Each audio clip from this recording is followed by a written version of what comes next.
What's up? This is Sean Odo, owner of Valhalla Training Grounds, and you guys are listening to the Valhalla Chronicles. This is not the bullshit that you read on social media. These aren't fake stories told by fake people. These are the chronicles of life.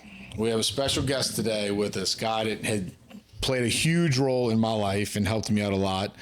One of my really good friends, Chad Brown, founder and creator of Dominion Warrior, which we're going to talk about that later. But so just to give you guys like some backstory on how I've known Chad through Valhalla. You know, he was a member of Valhalla and got to be OG, man, original. OG member. Yeah, absolutely. Got to know him through that. Chad competed for a while too. So as you guys know, because I've talked about it, 2020, I went through my divorce and all of that fun shit. Chad at the time owned a very successful construction company. So I was at the gym one day going through it, and something just told me to go, and it's fucking crazy as it is. Something just told me to go talk to Chad and get some advice from Chad about me and my ex-wife's house. I was trying to decide, do I want to keep the house? Do I want to give up the house, walk away from the house, whatever. So I inadvertently told him what was going on with the divorce and this, that, and the other. And he told me about a year prior to that, he had gone through something similar, not the same, but similar, and had gotten in a program that like changed his life. So he said, if you're interested, I can give you the information, you can do it. And at the time I was like, dude, I'll do fucking anything. I will I'm fucking lost right now. Yeah, I will do whatever. I don't care, like anything. So he sent me like a video about it. It was a Wake Up Warrior Challenge. It was a 30-day program. I got in it and it changed my life. Got into the Wake Up Warrior journey after, which was a year, continued on, and that really, I know he's not going to take credit for it because I'm not going to say that Chad changed my life, but he showed me the path to get on to become the man that I wanted to be, to take control of my life, to fix all this shit that I was going through, providing that I did the work. Mm-hmm. So that is, and then we're meeting for lunch every Friday after that, and you were checking up on me just to see how I was doing and seeing the transformation that I went through. So Chad's very, very close to me. Chad helped change my life, means a lot to me. So he now has created his own program to help men who are struggling with all the shit that we struggle about as men that no one talks about. And he's getting that going. So obviously with the Valhalla Chronicles, we talk about navigating life, navigating mindset, the challenges of life, all that shit. So what more of a perfect guest than to have Chad on. So appreciate that. Yeah, thank you for being here, dude. Appreciate it. So let's get people here know my backstory. They know a lot of the shit that I went through because I talk about it all the time. Yep. So, you can get in as much detail or as little detail as you want about how kind of what you went through, your journey to get to where you are now that inspired you to do all the things you're doing, because we all struggle. We all go through shit. Not a lot of people talk about it. And that's the fucking problem right there. And we have everything inside of us to be and do whatever we want to do. Yep. We just got to get on a path. That's it. So you are another example other than me, because people see me all the time. You're just another example, which is why I want to bring you on, of somebody else that went through the same shit that has achieved all the success that they want and, found their power as a man and blah, blah, blah. So, so go ahead and tell people your story. Yeah, man, that's kind of I'm sitting here listening to you summarize that time in your life. It's wild to go back and think about how like things just happen to align, right? And so I know now that that's some bullshit. Things don't just happen to align. Like there's somebody or something driving the car, right? Mm-hmm. And so different people have different experiences for what that is. Like, hey, go talk to Chad today. Well, I don't know what made me go talk to Chad today, but I went and talked to Chad, and that opened up this whole path, right? Correct. So there are certain things like that come up in our lives that if we're not aware on how to listen to them, or we're not at least in tune to being open to it, that we miss these fucking turns in life. And And so for me, I've never worked for anybody in my life. I served in the Marine Corps, got out of the Marine Corps, went to work for myself as a carpenter, strapped a tool belt on, and started being a carpenter's helper. And from there on out, I decided that I'm going to start building houses. I can do that. And I did that. Started doing commercial construction. I can do that. And I did that.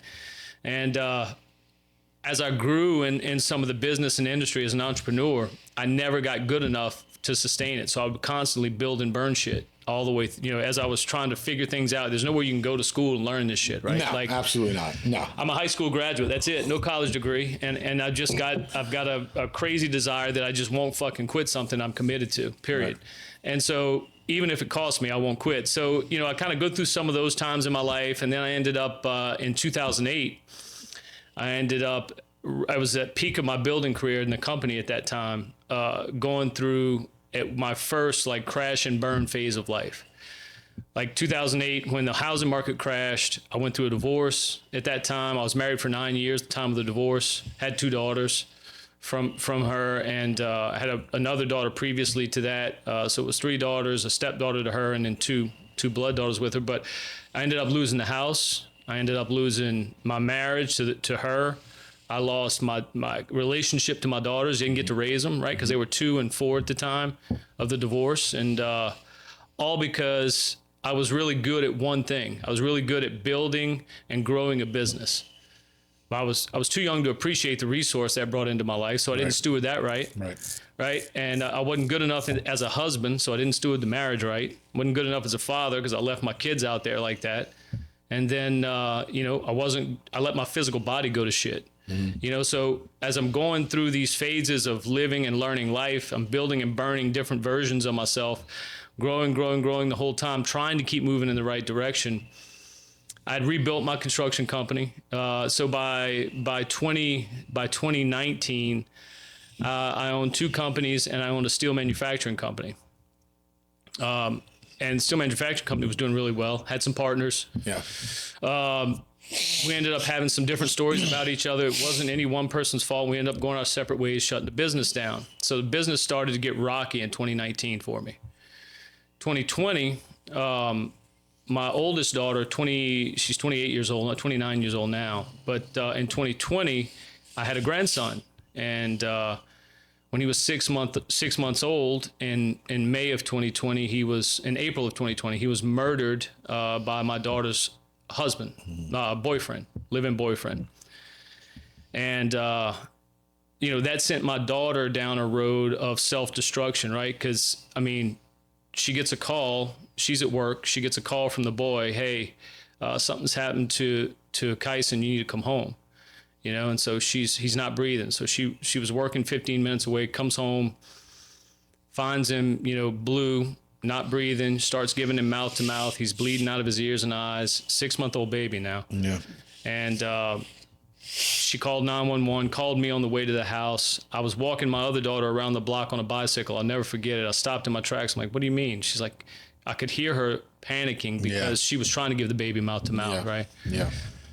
So, as a 27-year-old mother trying to give your baby mouth to mouth, she goes to the hospital, the paramedics come and they take her to the hospital. Doctors call and they're like, look, we're not going to let your daughter or the boy around the baby. We think the baby was abused. And so until the police get here and we figure all this out, no one's getting close to the baby. Right. Right. So she gets in a car to go, this is on the North Shore. She gets in a car to go to Children's Hospital in New Orleans. Doctors call me, hey, we're going to medevac your grandson. You may want to go to Children's Hospital. It doesn't look good. So I called my daughter when she was on the way in the car with the boy still, with somebody else was driving. She still at this time didn't realize the boy had done it. Mm-hmm. And I said, can you put Joel on the phone? She's like, yeah. I say, son, let me ask you something. Did you do something to that baby? Because something hit me. I just knew. Yeah. You know what I mean? Yeah. Like just that instinct. Right. And he wouldn't answer the question. I ended up yelling and got silly at the time. So fast forward, we have all this drama going on for my grandson. Then we have the funeral. Then we have, my business was falling apart. Partnerships were falling apart. Life was just starting to crumble in around me. And that was in May, June, and July of 2020. Then in October of 2020, that same daughter decides that, out of grief, she just can't handle the grief anymore. And so she drinks, she takes her pills that she was taking at the time for her manic episodes, and drinks, and gets to a place where she runs into the back of another car at 125 miles an hour. She was thrown out of the windshield at the scene. And so within a 6-month period, she died on the scene. Yeah. They flew her back to LCMC here in New Orleans. It happened in Mississippi. I mean, I held her dead hand in the ER, gave my last goodbye as the doctors were splitting her open, trying to, stop all the internal bleeding from being ejected and through the windshield. It's just a horrible thing. Yeah. So within a 6-month period, dude, I literally pulled the plug on my grandson because I didn't want my daughter doing it. I didn't want her to carry that with her the rest of her life. So in Children's Hospital, I'm the one that signed the order. I had my pastor there with me. I had my daughter. They pulled her outside, and she was crying in a way. If you've never heard someone's soul cry, like deep in their soul, it's different. Yeah, and it's heavy. And so, I've got all this going on around me over a 6-month period, and I had no fucking tools in my toolbox to deal with this. You know what I mean? Nothing. I had nowhere to go. I was going to church every Sunday at the time, and my life was crumbling around me. So I had no value in church. Yeah, but that's superficial. When you superficial, when you haven't worked on yourself and you don't know really how to transpose that into your life. Yeah, you're scraping like the iceberg. You're with a fucking fork. I'm like, Lord, where are you at? I'm here coming to church. I'm putting money in the plate. I'm saying the little prayers you want me to say, and my life's crumbling around me. That ain't it. And so this is all in 2020. So my daughter makes it through. She's got traumatic brain injury for the rest of her life. Still does to this day. Poor thing tries and struggles, but it's just something we have to deal with as a family. But I started drinking sometime around August. And there were times I came in Valhalla on Citrus already drunk at 10 o'clock in the morning because I couldn't stand the pain I was in as a man. So I'd come work out drunk, right? Well, and like you said, you didn't have the tools to deal with the pain. Had no tools to even start touching on that kind of grief.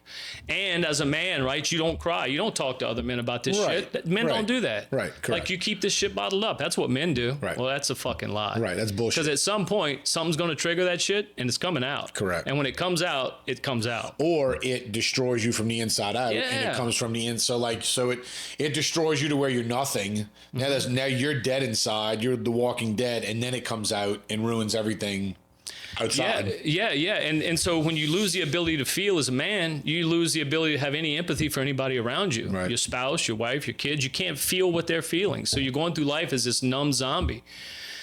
And so I found myself in that place, and then at some point, I came across the Wake Up Warrior program at the time, which was not an Alcoholics Anonymous program or anything. It was more of it is designed to wake men up. Right. Because, there's so many men, whether it's alcohol, whether it's working out, whether it's working too much, too late, men sedate with shit to get away from their pain, right. to porn, pornography, you name it. Yeah, porn, you name it. And so, and look, these statistics of this are no different in the church situation. So, you have these self-righteous people that go to church. Oh, I don't do all that. And those are exactly the people. Yeah, you know what I mean? Absolutely. So, absolutely. Anyway, we'll get back to church in a minute. So, January, I go through the Wake Up Warrior Challenge, 30-day program just like you. And prior to that, my wife said, look, this was in December of 2020, you either stop drinking, the wife I'm married to now, or Paisley and I, my youngest daughter was 2 at the time, Paisley and I are out of here. You either figure out, you've got to figure it the fuck out, quit being a victim. You either figure out how to quit drinking or we're out of here. I love you, I don't want to, but I'm leaving if you don't stop. Yep. You either go to AA. So I went to AA for 4 meetings. You're supposed to go for 30 meetings and it becomes a habit or some shit. I don't even know. Yeah. So 4th meeting, it was on a church on Metairie Road, and I'm sitting in the church at AA and I'm looking around, and I had all but left the church completely because I lost faith in it. Right. I was pissed at God, wasn't even trying to pray. I look up at this crucifix, and I just had a little something in the back of my mind that said, get up from here. You know me. These people don't. Like, because I looked around and there were people that were in there just for like, because the judge ordered them and they were drunk in there. Right. They were stoned and they were in there because of court order bullshit. So I'm like, what did I just hear? I'm like, get up from here. Don't ever drink again, and you're never coming back here. Don't drink for now. Okay, cool. all right, I'm leaving. So I get up, hand the guy the book. He's like, sir, no, don't go drink. We can help you. I'm like, no, you don't understand, dude. I appreciate you. I love you, but I'm out of here. So I left. Right. Go back home, and I'm going to get to the point of all this real quick. But I go back home that night, and my wife hears my truck pull up out front of my house. I open the door, and she's standing there at the door with my 2-year-old. She's like, you only been going 20 minutes. What are you doing back here? I told you, if you don't go to AA, I'm out of here. I said, listen, I love you, but I'm never going back to AA, and drinking will never be a problem in our relationship again. And if you have to leave, I understand. But I was changed in that moment when I heard that little voice in the back of my mind. I realized now, for me, it was Jesus Christ, right? I didn't know that at the time, and I fought that for the last 4 years. This is only recently that I've come to terms with that. Right. And so, my wife ended up staying, and now we have a marriage that's fucking impenetrable because of the way that I've learned to live as a man and how to operate, show up, and be exactly what that name is, right? And so it's led me into a place where, I've rebuilt a business. I've now exited and sold the business. Now I'm like, okay, how do I give back for this ability to have rebuilt, my physical body now? My marriage is impenetrable.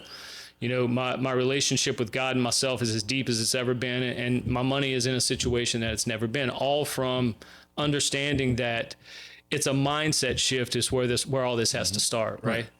And it's wild because we, like, as men, a lot of us don't hit that place where we're shifting our mindset until we're in this deep level of pain.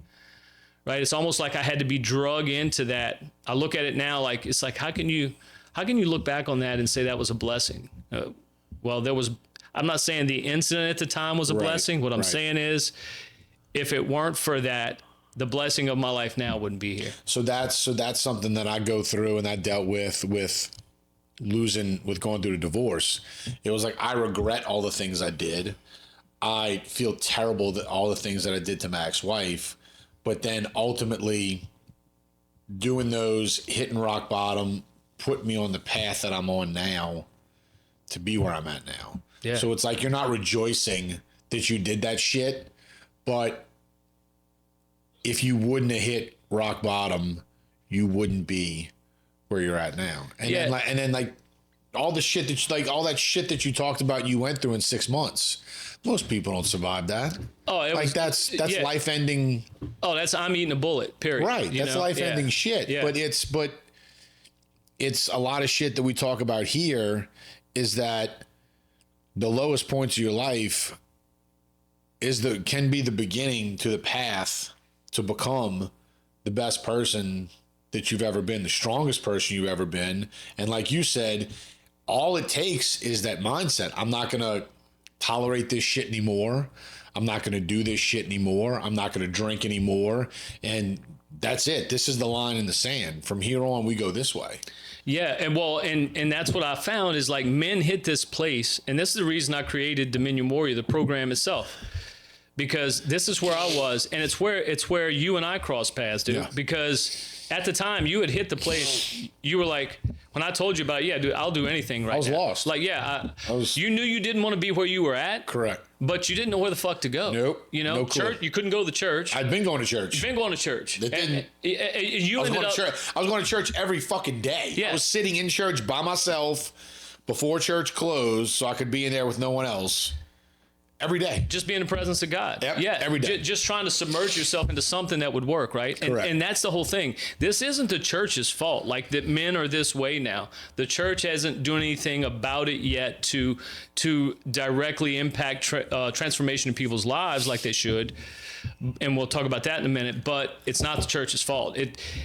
So I had to get to a place where, like, I had somebody that could walk me up to the darkness in my life and not step me around it, but walk with me through it. Yep. Right? I had to figure out, what the fuck does that even look like? Yeah. Right? Because at the church, you always talk, oh, that's dark. You don't look over there. Dark's bad. Light's over here. You come over here by the light, you're going to be okay. It's fucking bullshit. Well, through the darkness is light. You go through the darkness and light's on the other side. Light's on the other side of it, right? And then each time you go through this process of, it's like the death and rebirth transformational process that is talked about in the Bible. Like you were saying, like there are people at Valhalla that have known me since I was 13 years old, guys I grew up with, right? And so for those guys, like to see me and hear me and the way the things I'm putting on my social media now and the things I'm doing around men, it's fucking bizarre for them. Yeah. Right. Yeah. Because they don't know. Right. They don't know that side of you. They don't know that Right. Chad. But I acknowledged I was the other Chad. Right. Sure. But absolutely. I also acknowledge I murdered that motherfucker. Right. Exactly. He's gone. He's dead. He's gone. Gone. Right. Now absolutely. now I am me. And so now, it's so, and I'm not special, man. I'm just willing to do I'm willing to do what's required. Dude, and that's what I tell people all the time. Like, look, I'm not a superhero and I'm really not that fucking smart. I just didn't quit. I was willing to, I'm going to do this, whatever it is, business, become the man that I want to be financially stable, be strong in my health, regardless of what it was. Yeah. I was like, I don't give a fuck how hard it is. I'm going to do it and I'm going to go until it happens. Yeah. And that's what it takes. Yeah. Well, you got to be willing to swim to the island, right? Even when you can't see the island. Right. Well, what are you doing today? Well, I'm swimming to that fucking island. Right. Well, where is it? I don't know. It's in that direction. Yeah, but I'm going. Yeah, I'm just going to keep swimming today. That's it. And tomorrow, I'm going to wake up and guess what I'm going to do? I'm going to swim some more. Yeah, and you're going to hit it eventually. You're going to. Yeah. If you keep swimming, you're going to fucking hit land eventually. It's a fact. And look, the hardest part of any of this, like for me now, the whole thing is centered around just getting a man to move, right? Just getting a man to get on the first step of any path. I don't give a fuck if it's with me and Dominion Warrior or anything else, but get on a path that makes you move. Because if you start moving, you will eventually find your direction in that movement, and you'll eventually find the destination of transformation of you. Well, and you build momentum. With every little 0.5% of personal growth that you achieve, that leads you to that other 0.5%, and then you get going, and then 0.5% turns into 1, and then 1 turns into 2, and then 2 to 4, and then you get to the point where you're figuring out and you're going. So yeah, that's exactly it. So then in Dominion Warrior, what we do is we broke it down into I had to go look back and say, okay, who was I this was last year. Who was I at the end of 2020, beginning of 2021? You go find the weakest, most broken shell of a man you can find. That was me. Well, that's a good description to show, because where I was I was a liar, I was a cheater. Fuck yes. I had no accountability. Yes. Like there was no substance inside of me. Yeah. It was a shell. So that's a good analogy. Just a shell, right? Hollow. And a shell, and the best description is a shell and a fucking liar. Yeah. That's what I was in 2020. Lying to myself, lying to my ex-wife, lying to everybody. Yeah. The biggest lies are the ones to yourself. Yeah. Because those are the ones that really hold you prisoner. Yep. And so understanding that, getting men to be able to understand that the first step forward is to be able to stand in the facts of your life, right? Because most men are willing to stand in what they call their truth. Not their truth. The facts of your life. Right, Yes, exactly. Yeah, because look, for most motherfuckers, their facts do not align with their truth. No. And so that was me for most of my life. That's why I can say that without being a hypocrite. Right, sure, absolutely. So now my whole focus every day is to align the facts of my life with the truth that I see myself as. Well, when you first start doing that process, it's fucking exposing. Like there's exposure that happens there. Like, hey, yeah, I'm this, and like, here's the thing, Sean. It's what I found out. Like, I've worked with inside of Wake Up Warrior now. I've been running close with the founder there, Garrett J. White, for 4 years. The 2023, I paid him $500,000. That's his one-on-one program to run with him. I literally was one of his 10 guys in his one-on-one program for the year. $500,000. Prior to that, in 2022, I paid him $100,000 to run in his King's Council group, which was 15 men. And so as I'm rebuilding myself, I'm basically working to pay this guy for what I'm getting from him. That's how high the value was I was getting from him for me as a man. And my wife was seeing it, mirroring it back to me like, hey, I don't know whatever you guys are doing, but I fucking love this version of you. Yeah. You finally are the man that I thought I married. So keep paying the motherfucker whatever you're paying. Go get 3 jobs if you have to and pay the motherfucker. So anyway, that was kind of where it was at. So with Garrett last year, I'm like, look, dude, if this thing goes right with the business we're building and I exit and I end up in a good position financially, this is what I want to do for the rest of my life. I want to turn my life over, A, to God in a powerful way, and B, to waking men up to the power that's inside of them. Because we all have this power. Every single man. Every single one. And that's what I've been telling you about the guys at Valhalla. If you're in that environment and you're thriving and you keep coming back and it feels like home to you, all you need is somebody to lay the steps in the path in front of you. Correct. You know what I mean? Correct. Just to say, this is the road. Yeah. Yeah, Go walk down the road. Just go walk down this Right. road. And Yep. by the way, you're going to hit some stumbling blocks. And if you do, Yeah. there's a brotherhood around you. What if we started a brotherhood at Valhalla? Free. Doesn't cost anybody a fucking thing. Just show up and do the work Right. of men who are looking to move forward in growth, right? Right. And so, as you and I started talking about that at, I don't know, fucking 6 months, a year ago, how do we Yeah. make this happen? Here we are sitting 6 months, a year later. And Yeah. that's one of the things that's going to come out of it. But yeah, so it's like, okay, how do you get a guy to stand in his facts and quit looking at the fantasy of his truth, right? How do you get to that? And that is a process of exposure. That process of exposure is really what God does to all of us when God is trying to pull us into him. So, I bring up the God conversation because right now, every morning I open my Bible and I read from the Bible every morning. Everybody's like, well, why don't you spend time in the Bible? You say shit, you say fuck, and you curse. And I'm like, first of all, has nothing to do with it. first of all, looking at you right now, you're about 60 pounds overweight. You can barely make it to the mailbox without being out of breath. Do you think God's more offended at what you stuff down your neck or my word fuck? Right. So and we're all fat in some way, right? Like, I'm just using that as a physical, like we've all got gluttonous tendencies in some ways. And so Sure. before you judge my words, and judge my faith by that, just think twice because you've got some shit inside of you too. Right. So, it's getting guys to understand that, hey, there's a conversation around God that is way more powerful than any experience you've had in church. Well, because that's not so I think when people think of religion and they think of whatever your religion is, that's what they think of. They think of structured religion. Yeah. Going to church, you listen to the sermon, but it's not. It's spirituality. It's not a cookie cutter. It's not a cookie cutter thing. No. Like how you talk to God and interact with God and experience God may not be the same way that I do it. And it doesn't mean you have to go to church to do that. That's, in this real conversation about God is what most men who are alpha type mindset guys are starving for. Right. And what's wild is, man, if you show these guys that this can be powerful conversation, it doesn't have to be this sit quietly in the corner. You say some rote words during the service. You drop some money in the plate. And that's God.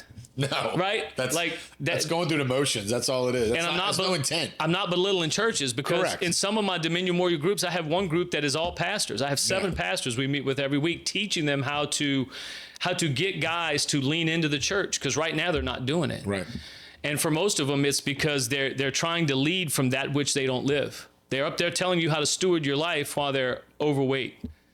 Or they're up there telling you how to interact with your wife when they're not married. Right. Like things like this. You know, Sure. you can't lead Sure. from that which you don't live. Correct. Just like speaking from coming out of pain, I can't tell another man what it is to lean into his pain and get in touch with his feelings if I hadn't done the same fucking thing Well, right. myself. How can you talk about rock bottom if you've never been there? Exactly. Yeah. Like you can't talk about being a Marine unless you've gone through Marine Corps boot camp, Exactly. period. That's just Exactly. like that kind of mindset. Right. You know? Exactly.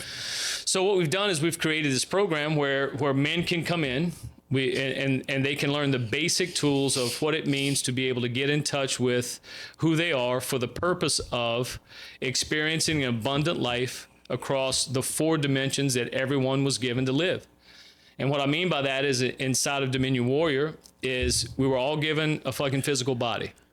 So we have a meat sack that covers this spirit that we're here on earth with. We were all given, relationships in our life. So we have a balanced portion of who we are, dimension in our life. We have a spouse or a girlfriend or kids or family. That's the balance. So Friends, like any relationship. Any relationships, anything that encompasses that realm. anything that encompasses that realm. So you have your body, your balance, your business, which is your conversation of money, making, keeping, and growing it. And whether or not, you lean into it or not, money is absolutely fucking important. Sure. It is absolutely important. Well, especially and we talk about it on the show, with a lot that's going on, like financial stability. Yeah. If you're not financially stable, life's fucking hard right now. Fuck yes. Life's really hard if you're not financially stable. Well, and financial stability doesn't mean you have to be rich. No. It just means that your financial situation is stable. You're not living paycheck to paycheck. You're not wondering where the money's coming from. How am I going to pay this bill? Whatever. Yeah. Well, and from a wife's perspective, a wife wants to know that she's safe. Yeah, So sure. you've got to have a financial wall built around your family. Yep. Not to live in your little bubble, but to exist in a place where, hey, this is safe. Whenever you're here, you're Yeah. safe. We're Yep. going to go out there and it's fucking dangerous, but right here it's safe. Yep. Right? Like Yep. that feeling has to be there for a wife and for kids. So we have your body, your balance, your being, which is your conversation around making, growing, and keeping money.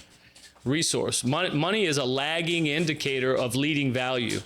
So, the more valuable you make yourself as a man, the more resource finds its way to you. Sure. Sure. Resource is a lot of things, and money is one of those things that are resource. So we have body, being, balance, body, balance, business, and the last one that we touch on is being. Mm-hmm. The way you show up, energetically. The way that you're, which I'm huge on. Yeah, Huge on that. You are, and we've had some deep conversations about it. But it's the way you show up energetically in relationship to yourself, and then how you interact with a source bigger than you. Right? I'm not going to push my belief. I follow Christ, and I believe in God. That's me. But that doesn't mean that that's you. You might just believe in God and not believe in Christ, or you might not believe in either. You just believe in the universe. It really doesn't make a fuck to me. But as long as you understand that there's something bigger than you out there, Right. Because what I found is in dealing with these thousands of men is that if you start going down that path, like, hey, there's something bigger than me out there. I'm gonna look into this for myself. I'm gonna check it out. Well, you'll end up. God will or deconstruct you and reconstruct you. You'll end up right back where you're supposed to be. Right. So we touch on these 4 domains in a way that we're able to show a man that, hey, this is where you are in your body. This is where you are in your being, your balance, and your business.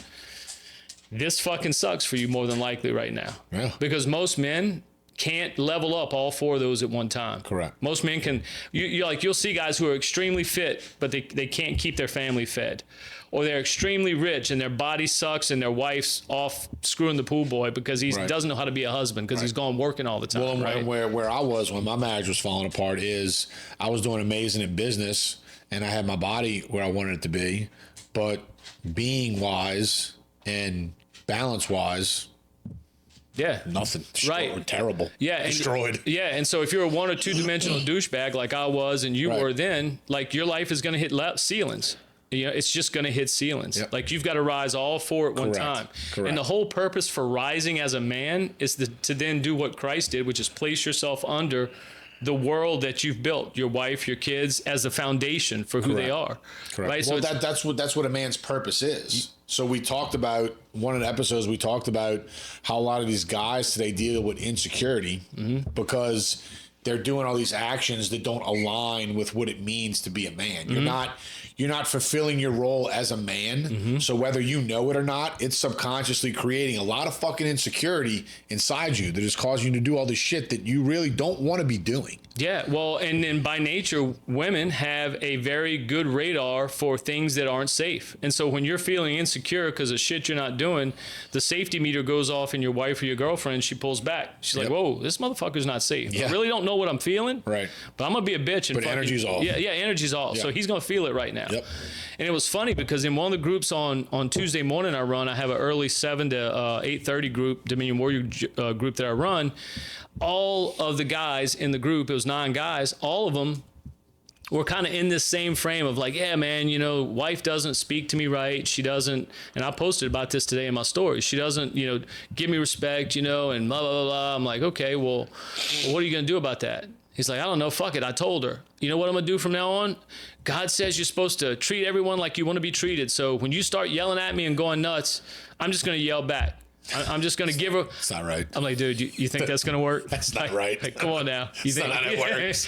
Yeah. Then I'm like, okay, I got to confess. I tried that shit and that shit blew up in my face. So let me save you the fucking, that does not work. So what we got to was that, you got to get to the root cause of the issue there in most marriages is that, a lot of women won't admit this. Some are starting to, but at their core depth of who they are, there's 3 things that women need in order to be able to play their role in a relationship.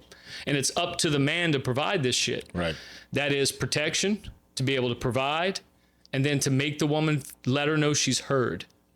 So if you can have your girlfriend or wife understand that you're safe, completely safe. Not just, I can beat up guys that come talk to you. I mean, safe, loyalty wise, everything. loyalty, protection. You're just a safe human being. Yeah. You're a place where she can go and just totally let down her masculine and be totally feminine around and you. And not have to worry about anything. Not have to worry about a thing. You got it all. She can slip into her role as a woman willingly. Not have to balance the man-woman role. She can just literally easily slide to her role and not have to worry about it then. That's it. And so if she feels that protection, safety from you, that's a plus.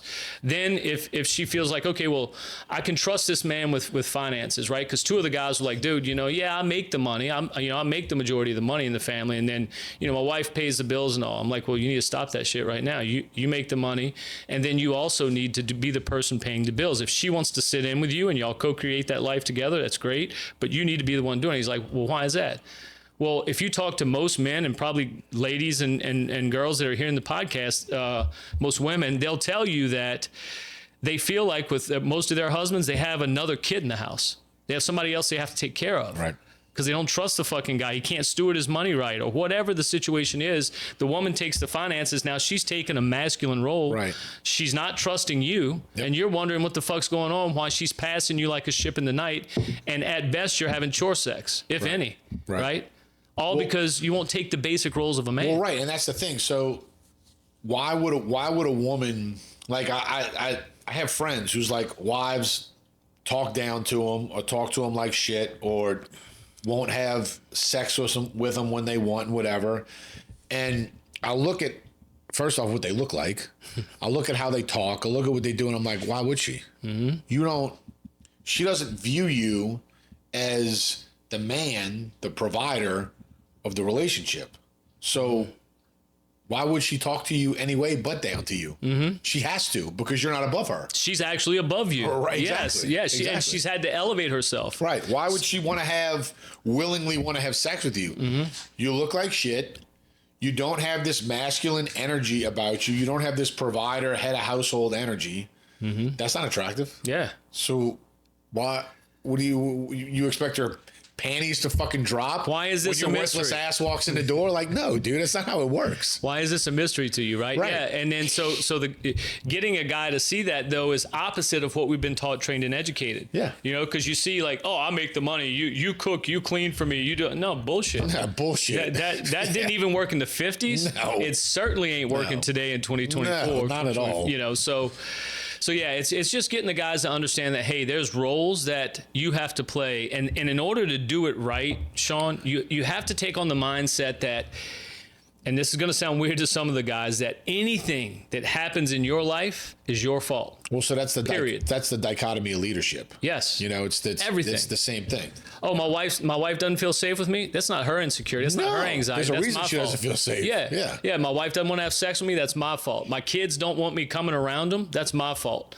I'm not making enough money. It's not my boss's fault for not giving me a fucking raise. It's my fault for not elevating my value as a human. Correct. Right? Like being able to take on the responsibility. Oh, I'm a little fat right now. That's my fault because I'm shoving those fucking Reese's down my throat. Well, but so on the flip side of that coin, when you align all these things and you get all these things where you need to be, how fucking empowering is that? And how secure and good do you feel as a man when you are literally embodying this role that you were supposed to have?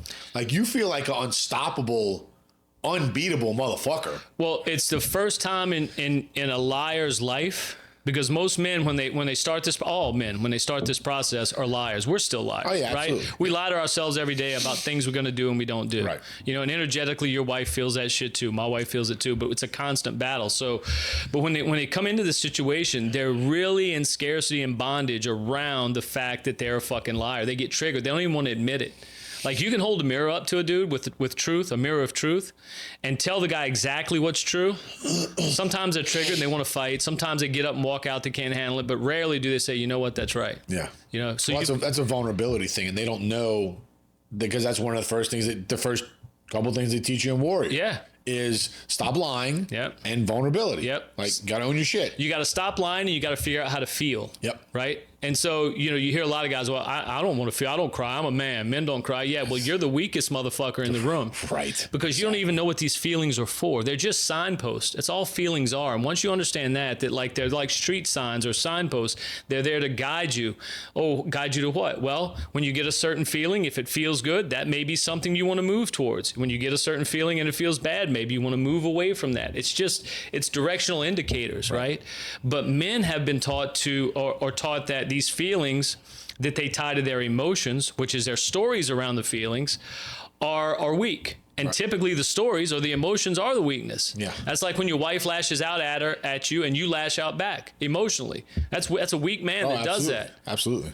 A strong man lets a woman tear into him and tells you, "I love you, even when you're crazy. I love you." I've actually had to learn to do that with Taylor, because Taylor, it does not happen often at all. But there's been like a couple times where Taylor's been triggered about certain stuff that she's dealt with in the past, and she just goes off. Mm-hmm. And I just sit there and I let her do her thing, and I let her go off. And then because I am a man, because I have that masculine man role in the relationship, I come back as the calm one. And the foundation. Right. Yes. And explain to her, okay, I'm sorry that, that I did things that made you perceive certain things certain ways.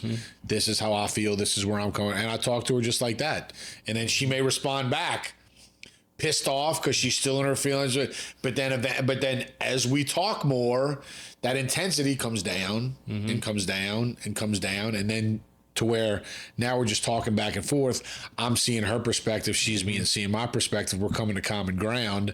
And then at the end of that, she just values me more because I didn't blow up in her fucking face. I took that role as the man, the foundation, and okay, do your thing, and then we're gonna correct the whole thing. It's fine. All that's a test, and she feels your strength when you pass that test. Absolutely. Then she starts to trust you more. Like, oh, this motherfucker, okay, he's gonna let me go off on him, and he's just gonna tell me he loves me, not in a pussy way, right, but in a way that's powerful, right? And but so then it makes your partner feel more comfortable coming to you with shit instead of bottling up inside and treating you a certain way. Yeah. Now it's like, oh, well, this is how he's going to respond. So I can go tell him this is what I'm feeling. I can go be vulnerable. Exactly. I can go be vulnerable, and I can go be fully me. Yep. Right. That's the whole thing. Like, and that's what like a deep relationship with, and even marriage vows are about. Basically, marriage vows say that regardless of what you ever may say, I'm never going anywhere.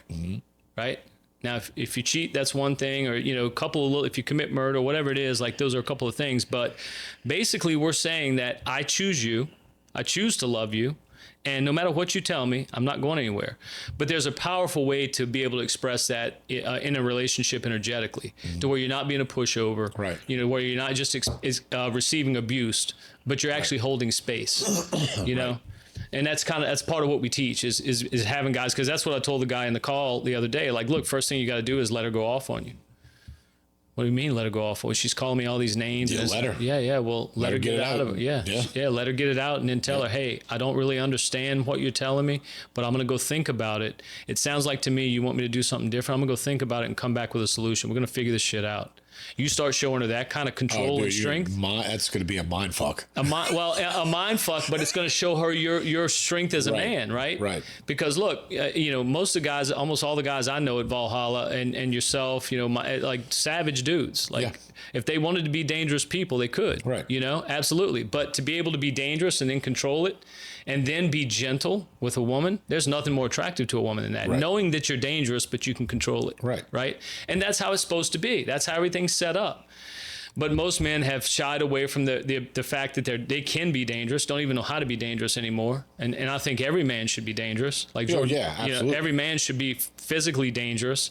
Every man should be mentally dangerous. And then at the end of the day, every man should control that dangerous side of him. Correct. That's where the virtue lies. Correct. There's no virtue in being weak and good. No. But being dangerous and good, there's a virtue there. Right. Because everyone knows, hey, this is a good guy. Well, and there's self-control, there's discipline. Yeah. That's all shit needed for all other different aspects of life too. Yeah.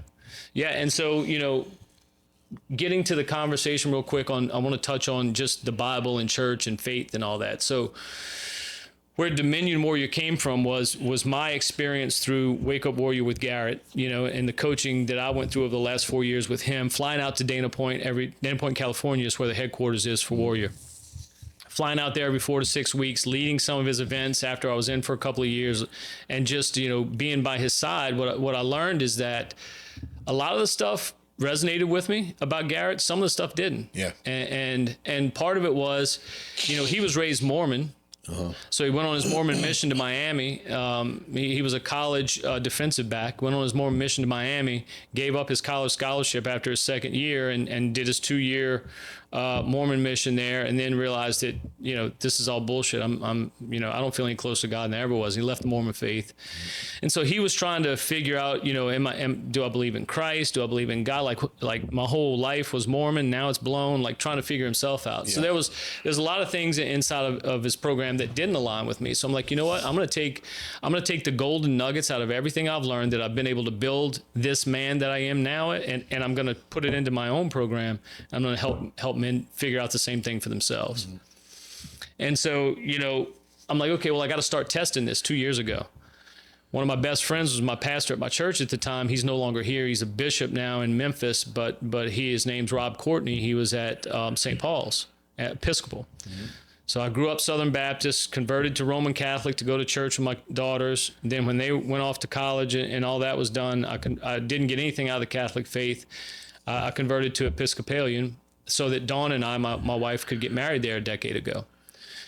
And he's like, look, man, most of the guys know what you went through the past couple of years. This was 2 years ago. So I was kind of 2 years into the warrior journey and journey of myself, trying to figure myself out, and figure out where I stood in all of it. He's like, can you start like one of those groups here with the guys? I can't do it because I can't talk and say the shit you say because I'm a pastor. Like they're held prisoner behind that title, right? Behind the robes and the collar and the rules of the church. Right. It's like, wait a minute. So you're trying to hold God in your little box of rules? Yeah, like, that's not how it works. Right. God is way bigger than that little box of rules. I appreciate you, but guys need to hear some real talk. So it was wild, man. I started a group in my church 2 years ago, just like this, just an open forum talking group, not really putting them through any program, but just showing them what it's like to be able to stand in fact and truth with a group of other men. Right. Like, what does that feel like? They don't even fucking know. No. So I pull these guys into a room and we start having real conversations, and it always starts off with one guy making himself vulnerable, just flaying himself, crucifying himself in front of the group. Hey, you guys might not know this, but I used to come to church drunk every Sunday back in 2020. Towards the end of 2020 when I was going through all my shit. I went to counseling here so much and I couldn't figure myself out. I went to AA and I go through this whole story that I can now speak powerfully on because I'm not that guy anymore. Right, correct. And they're all looking at me with big eyes. This is in church, right? Yeah. Like you don't come to church and say this that shit, right? You come to church and somebody asks how you doing, you say, "Oh, I'm good. I'm good." Right? That's what everyone says. Yeah. Really, they're broken inside. They're coming there to be healed. They're looking for healing. So you start speaking truth, and then you'll have one guy, "Hey, man, yeah, look, I'm so disconnected from my wife. I can't quit looking at porn every night. And I feel like an asshole for that. I don't even know how to reconnect with my wife." And then you can have that conversation with the guy, all because one guy decided to do what? To tell the fucking truth. Yep. Quit fucking lying. You're not good. Shit ain't great. Right. It's life. Yeah, it's life. There's nothing wrong with that. No, it's life. It's life. That's what I tell people on here. I'm like, people bitch about life. Oh, this is hard and that's hard and this is going on. I'm like, look, it's not hard. It's life. Life is lifing right now, and you're feeling life. So yeah, it's like you and I talked about. Everyone else is going through the same shit. Yeah. Well, that's like you and I talked about before, man, is like, one of the other things we tell everybody is that, look, whether you're in business for yourself or you're not, or you're retired, whatever your situation is, you got to figure out the fucking game of marketing. It's like, what do you mean? It's like, well, marketing right now runs the world if you are not centered in who you are. You're fed headlines and sub-headlines constantly through social media, through news on the TV, through newspaper and print, with very little backup to it, and they're forming your mind based on headlines and sub-headlines. And if you don't understand that that's the game, like you get all wrapped up into who's going to be the next president. Like I have my passionate opinion about that, right? Like everybody else does. But at the end of the day, it doesn't fucking matter. And everybody's like, what do you mean it doesn't matter? Well, it doesn't matter because whoever's president, I'm going to have to do the three things a man does. I'm going to have to protect my family. I'm going to have to provide for my family. And I'm going to have to make my wife know she's heard. So at the end of the day, I'm going to cast my vote but I'm not going to let my emotions get drug into these marketing headlines and subheadlines, man, because it'll take over your life. Right. Because at the end of the day, what you have is a finite amount of time to figure yourself out in this life. Well, and also, we won't even dive into it, but I'll just mention it. How many of those bullshit being talked about all these people is not even real? You know, it's the majority of it. It's who can throw what dirt or what lies, and now you got AI out there, so now you really don't know what the fuck's real. So, Well, and it's all on purpose. It's just to cause division and to distract people from what they really need to do and take care of, which is themselves and their lives. Well, and that's the thing. Like, if they can, if they being like, there are certain parts of society that plays a 3-dimensional game of checkers. Then there's a certain part of society that plays a 4-dimensional game of chess. And once you figure that out, you realize, hey, I'm playing checkers and motherfuckers up there are playing chess. Right. And they're going to keep me comfortable, just quiet, so I'll stay quiet enough to kind of exist through my life, be numb and die. Correct. Absolutely. That's all it is. It's a game of comfort. We'll let you go king yourself. Yeah, put that crown on your head. You can play checkers and be the king, but we're up here playing chess and we're moving in every direction, and you'll never catch us. Absolutely. That's how life's played out. Correct. So understanding that and getting comfortable with that, you're able to then, okay, well, I want to play chess. Well, what do I got to do to get on the chessboard? Well, I got to get myself physically fit, first of all. Absolutely. Because the way I show up energetically as a physically fit man, as a dangerous physically fit man, is much different than how I show up as a fat fuck. Yep. Right? So I got to get myself physically fit. Then I got to get myself in touch with me, which is most men are lost there. If I ask a guy like, hey, man, who are you? Like, who are you? If I ask 10 guys this question, 9.5 of them will give me a shallow, nothing answer because there's no depth to them. Right. They don't know how to answer that question. Well, you know, I'm Chad and I work at blah blah and my wife's blah blah and I work out at Valhalla and yeah, that's me. Like, really, dude? Right. That's who you are. You were made in the likeness of God who created the fucking universe, and that's who you are. And it's no shame. It's not a shame thing. It's just no one's told them how to hunt down the answer to that question for themselves. Right. And when you got a man down that path so he can fill in the blanks to his own answer, well, that man then becomes mentally a powerful motherfucker because he knows who he is. Then all you have to do is get him to understand where he's going. You have to get you have to give him, let him figure out clarity for himself based on his skills, gifts, and talents and who he is. So once he knows who he is and he knows where he's going, well, then you just need to kind of keep him on the path. Yeah. Right? And then he's on his own path. Right. Powerful man there. Yeah, absolutely. It's kind of like the same thing. I talk about it in strength and weakness. So I talk about in today's world, you need to be physically strong, mentally strong, emotionally strong, and financially strong. So same thing you're talking about. I just used the word strength and weakness. Yeah. You know, and you can't be strong in one of these aspects. Like, they all transfer. So if you have the discipline to be strong in your body, you have the discipline to be strong financially. 100%. 100%. Yeah. So that's funny because Dominion, where the name came from, is from that conversation. Like, bless you. Where that came from is in Genesis in the Bible, when God made Adam and Eve, God gave Adam and Eve one command. And it was one sentence, but 3 commands. Be fruitful, multiply, replenish the earth. Be fruitful, like do some shit with your life. Multiply, like multiply the shit that you did, and replenish the earth, like rebuild, like leave a legacy of rebuilding, right? Giving back kind of thing. And you're going to do this using the power of dominion, is what God told Adam and Eve. I give you dominion over all things, over everything in the earth. But it starts with dominion of you. Right. Absolutely. Like internally, you've got to be able to. And so, you know, you fast forward in some of the Bible time in Genesis and you get to Cain and Abel. When Cain killed his brother Abel and God's kicking him out of his presence, right? God tells Cain, look, you know, sin's going to be at the door waiting for you, but you must master it. Because we all have the ability to master this quote unquote sin. Sure. Absolutely. Sin is anything that blocks us from growing and blocks us from God. Basically, that's what it is in a nutshell. And you can label them with names and titles and whatever they are, and a sin is a sin is a sin. Right? And a sin is anything that blocks you from God and the power of God in you. So knowing that our whole purpose of being here, everyone has the same purpose of being fruitful, multiply, replenishing the earth, and we all have the power of dominion. It's a divine birthright. You have it. Yeah. You have the ability to steward your fucking self and to become a king or a queen yourself. Yep. And it's this whole, the whole church talk behind that is, well, no, you know, you shouldn't call yourself a king and you shouldn't. No, we were placed here to experience life and experience it abundantly is what Jesus told everyone. Right? So in order to do that, we've got to rise as men. And in order to do that, we have to start from a foundation of fucking facts. Yep. And that's what it goes back to, getting a guy to understand that, hey, it's okay that you've lied to yourself and you have this story about your body that ain't fucking true. Like me, when I was competing, right? I competed for 5 years. Locally, locally and in the Gulf South, I never placed under third place in any contest I was in. I go to nationals, I get fucking smoked. Yeah. 2 years I went to national. I got smoked both years. Why? Because I wasn't fucking good enough. Right. Period. Right. But I had a story about myself. Yeah. Chad Brown's going to be the next fucking male physique model that's on the cover of fucking Muscle and Fitness at 40 years old, which was a fucking lie, right? Right. So these are the kind, when I say, you know, we got to stop lying, these are the lies we speak about ourselves. It's like, hey, you know, you're not that person. You're not that dad yet. You're not that husband, but you can be. And you certainly ain't making the most abundant money you were placed here to make. Right. But you can. But you can. Right. If you want it. If you're willing to do the fucking work. Correct.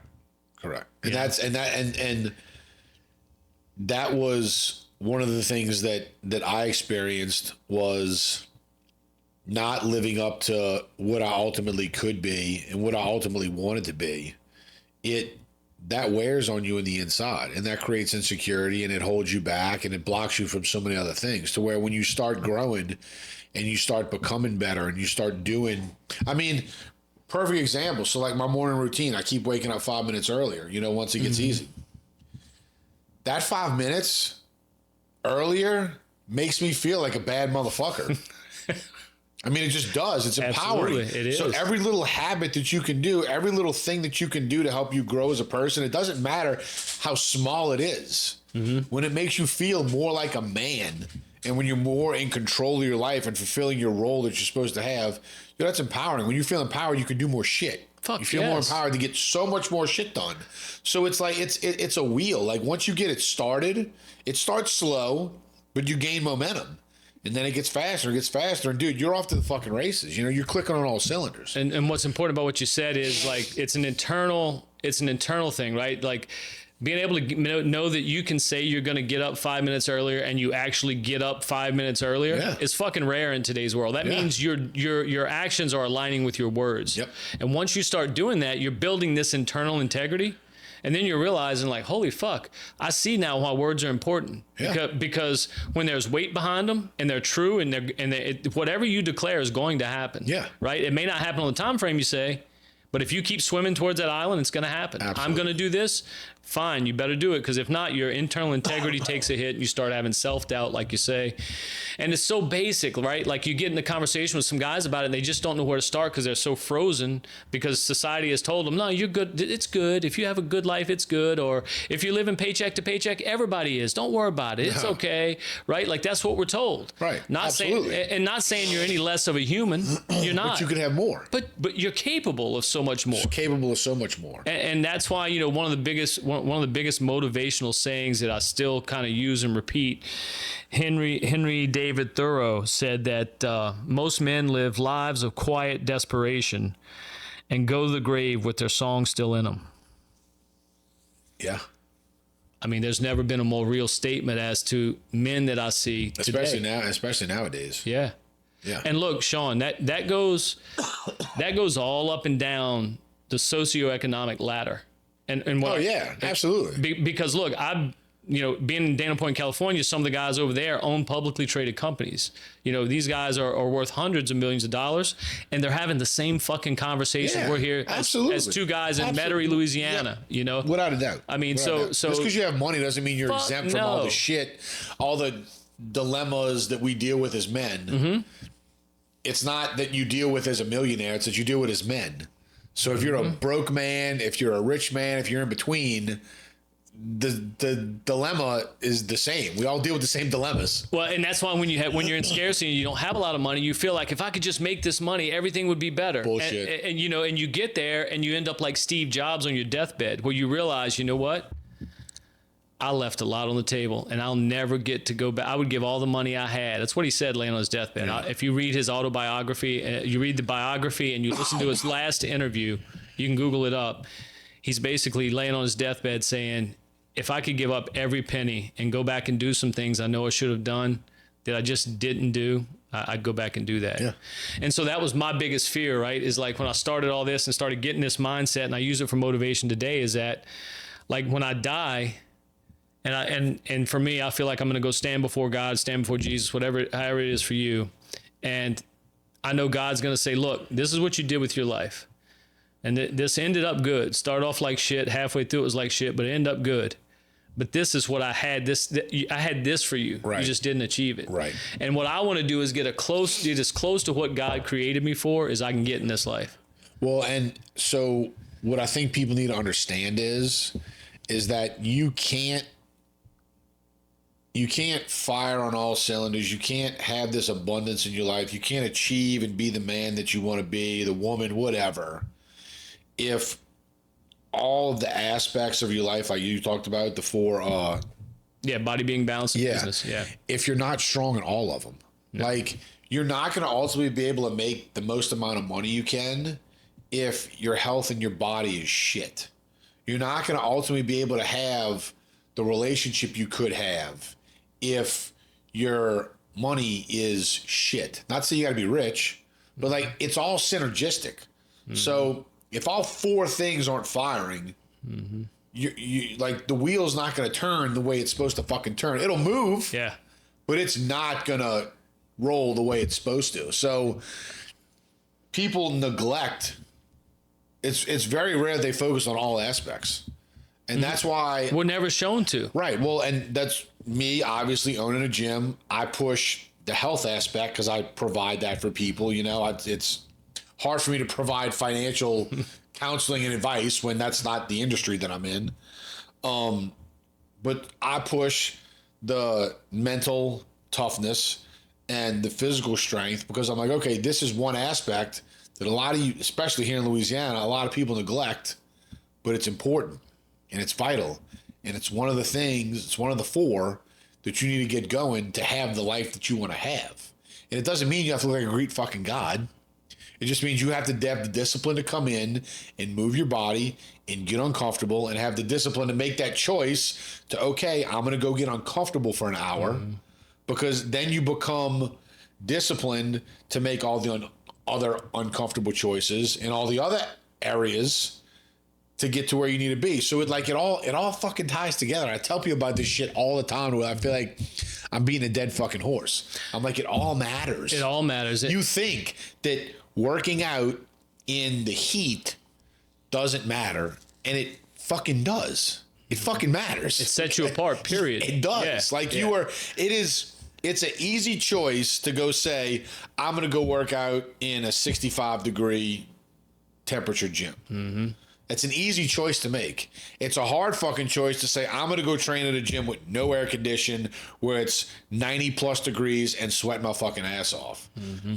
But the difference that consistently making those two different choices in your life will make is fucking huge. Massive. And people don't think it is. And I'm like, I'm trying to tell you, this one little thing will fucking help you make all these other areas better. And it's like, all right, man. It empowers you to stand in discomfort. Yes. What it does. And which there's going to be discomfort in every area. Everywhere. Every area of your life. If you want to grow even more. Exactly. So you have to be okay standing in discomfort. Mm-hmm. You have to be able to be okay saying, okay, I'm going to voluntarily choose to be in this momentary discomfort. Yeah. And I'm going to voluntarily choose to expose myself here with this group of men, not physically, but I'm saying like I'm gonna say where I'm falling short as a man, right? And I'm gonna say it with power. I'm gonna say it with certainty. I'm gonna say it with truth. I'm fucking sucking as a provider right now for my family, whatever the case may be for you. Or I'm not doing a great job of making my wife feel protected, provided for, and heard, and I'm fucking that up, and I'm paying the price. I'm gonna fix that. But like being able to be able to tell that, to voice that, to verbalize that is critical to be able to move past it.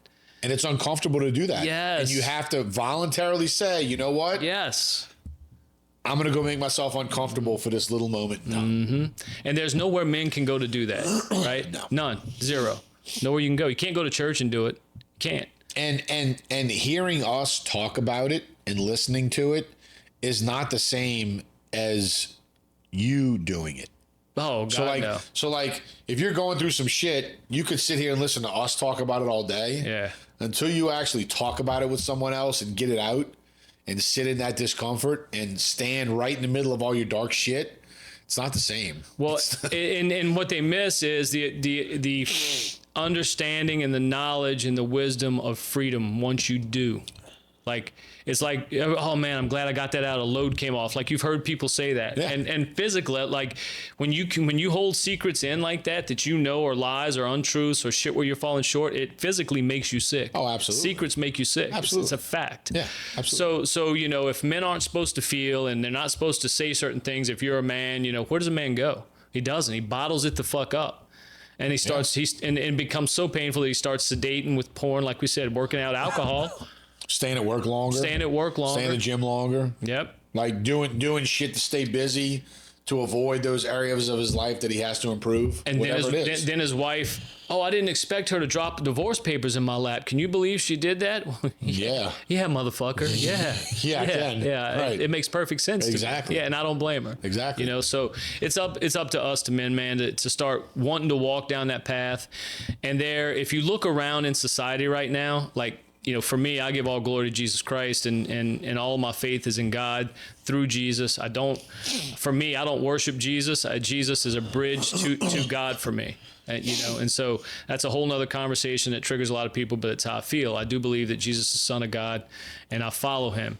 But I believe the purpose of Jesus is to connect us to God. And so saying that, it's like, okay, well, we have this ability to connect to the creator of the universe if we choose to. Well, what does that mean in my life? Well, if you pick up, Sean, how many books have you read? Jeez. If you just had to take a stab, dude, like, I know a lot, but like 400 maybe. 400 books, right? A lot of them like motivational, self-help, self-improvement, mindset kind of. Oh, that's all strength I can. That's all I can books. read. Yeah. So you go pick up any of those books and you look at the top 10 principles in any of those books, they're all sourced in the Bible. Yeah. There are universal laws that apply that are in the Bible. If you don't believe in God and you live by these universal laws, your life will get better. Yeah, I feel like, because I actually read one in the book that I'm currently reading. Probably I would say, if not in every book I've read, probably 90% of the books I read, there is a quote in there from Proverbs somewhere. Yeah. People don't even know, and it's funny because there was actually a quote that I read today that they had in Proverbs where it was, and I was like, oh shit, I didn't even know that was in the Bible. And people don't even know. We could probably write we could probably write a ton of quotes from Proverbs out and not cite where they're from. Yeah. You'd be like, I'd be like, these are all from the Bible. Like, they wouldn't even know. Dude, they'd be like, there's no way that's in the Bible. I'm like, yeah, it is. Yeah, well, there's a whole lot in the Bible that we don't know about. That's what's wild is when you start reading it. So, like, if I took, like you said, some of the content, changed the names, and just had, hey, this is a story I read in this other book. Well, that's cool, dude. I'm going to try that. But if you say I got out of the Bible, instantly everyone's like, whoa, you said Bible, you know? But the Bible is real fucking life too. Like, I'll give you a couple of examples, man, real quick. I know we got to wrap it up, but this part I wanted to get out. Like, so when I started really reading the Bible every morning was about 2 years ago, and I'm 4 years into this journey of transformation myself, over and over, murdering versions of myself intentionally so I can be reborn as some guy new. This is my obsession with myself. And the beauty part about that is I've come to learn that I'm in competition only with myself. Finally, for the first time in my life. Like, I'm not looking at another guy and say, I wish I had his arms, or, like, I'm finally comfortable with who Chad is. And inside of that, I'm powerful in who Chad is because I'm comfortable with all of Chad, the broken parts, the strong parts, the weak parts, all of it. Right. So I'm like, okay, well, let me, I'm going to take the box I put God in my life. These box of rules, we all have it. Every church has it. Everyone has, like, God only operates in this box, whatever that box is for you. And so I'm going to destroy that box for myself. And I'm going to question everything I know is true about God. And I'm going to start reading the Bible and see what happens for me. Well, I started doing that 2 years ago. And what I started seeing is, like, stories like Noah. You know, you hear about, well, we all know the Noah's Ark story, right?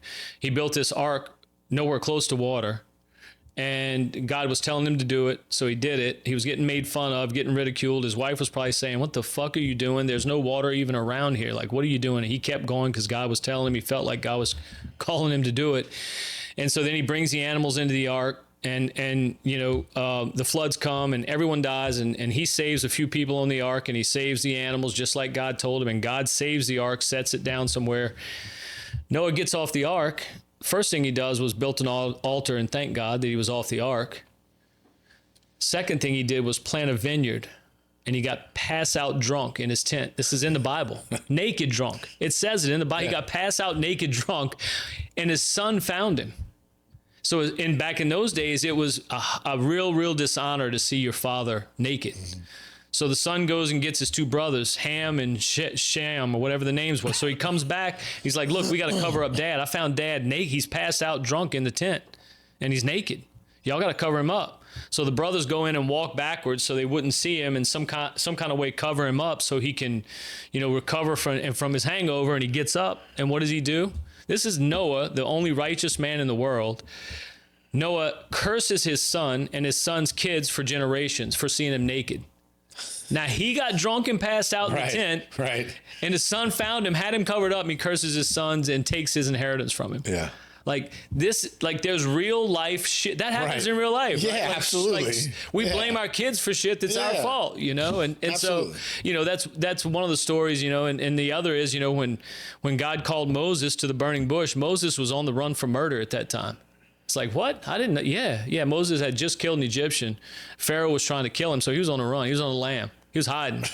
And God called him to the burning bush. So all of us with our problems, like, God is constantly trying to connect to us. And if we'll slow down enough and we'll just look in the Bible, read a little bit, be open to it, you'd be surprised what starts to open up in your life. Well, and I think that's because it happened to me. I think when you get out of that like you said, that cookie cutter mode, you break that box. Mm-hmm. Because like I used to go to church every Sunday, and for me, I'm Catholic. Mm-hmm.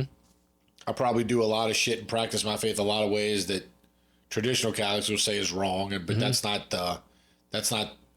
the faith that I believe in. Mm-hmm. Okay, so one of the things that the Catholic faith says is wrong is you're supposed to celebrate as a group. You know, that's how you're supposed to give glory to God. You all come together as one and mm-hmm. celebrate.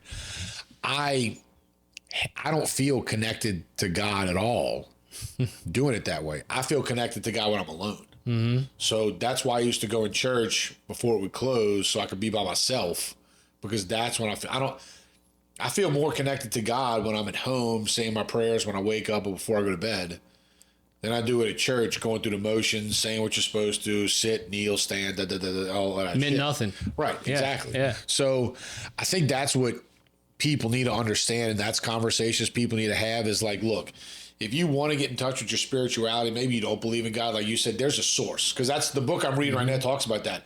The guy that wrote the book believes in God, mm-hmm. but he acknowledges other people don't. So he says what he believes God does in his life, and he's like, you know, you have to look to your source, mm-hmm. whatever it is that you believe, to get these same things.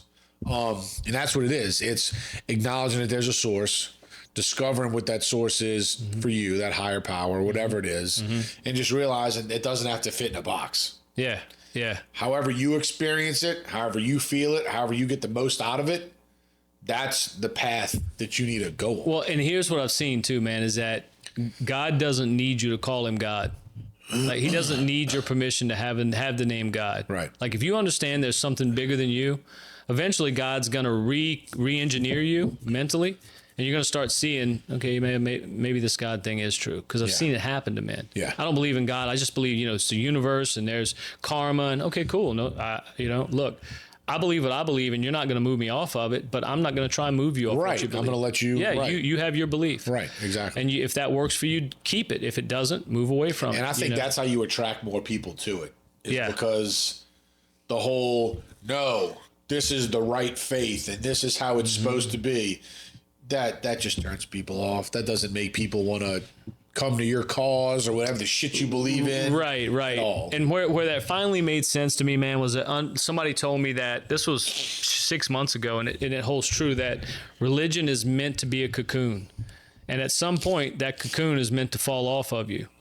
And when it falls off, you're supposed to have, the relationship that God sent Christ back for, right? Sent his son for that reconnect us to it. Because, if you believe in the Bible, the stories in the Bible, then the whole Bible is about reconnection to God after the fall of man. Right. It's about getting back to the garden.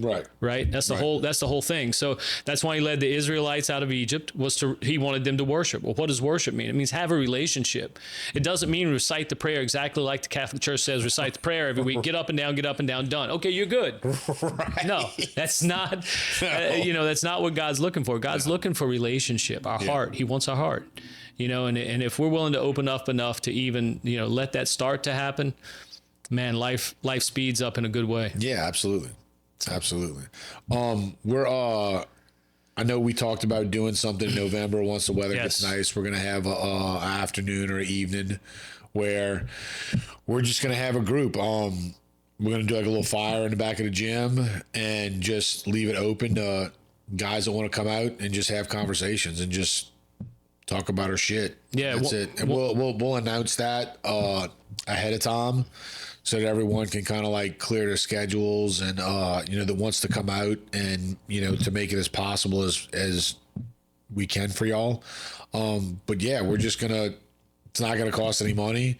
It's not gonna be a fucking sales pitch to get into any kind of program. We're just gonna talk. Yeah, we're just gonna talk about our shit. That's it. And we're gonna do like I do. Just so you know, I do a free Bible study every Tuesday from 8 a.m. to 10 a.m. Central Standard Time, and it's free. It's virtual. It's online, and we do it under a real room concept. It's one of the concepts that I created inside of Dominion Warrior, and that is, just like we just got finished talking about, we're going to do this at Valhalla as a real room concept. We're going to come in and be able to just fucking talk about life to each other. And then in talking about it, we're going to look for some action.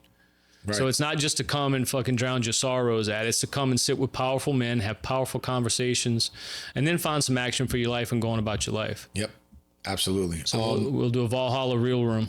Yeah, and I'm going to put some, if there's any links that I need to share for you where people can get in touch with you. DominionBibleStudy.com is the free Bible study. You go there, there's a registration page. You just put your email in. My team will send you a Zoom link, and you can sign on and join the conversation. It's really cool. There's guys from all over the country on it.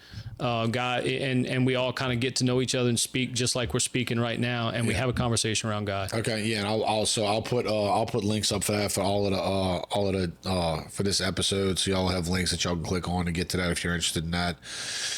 Thanks for coming out, dude. This was awesome. It was good shit. Appreciate you having me, man. It's good to hear your story and how I inadvertently played a pivotal part in it, but I'm glad that God crossed our paths. Yeah, and I mean, look, and that's why I wanted to get you out, is because people hear about the shit I went through, and I'm like, you don't understand. Like, there's so many other people that are going through this shit. We're all going through shit. Some people are going through more. Some people are going through less. But there's people going through shit. There's people going through shit that breaks some people, but you can come back from all of it. Yeah, and there's people out there that we all have someone we can look to guide us a little bit, right? Absolutely. And so that's all I'm here for, is like, if I can help anybody, I'm gonna help them. So yeah, absolutely. Thanks for coming out, dude. Thank y'all for tuning in. We'll have all the links and shit posted on the episodes. Look for anybody that's local that wants to come out to the night in November that we do. We're gonna post information about that soon. So thank y'all for tuning in. Talk to y'all next time. Peace.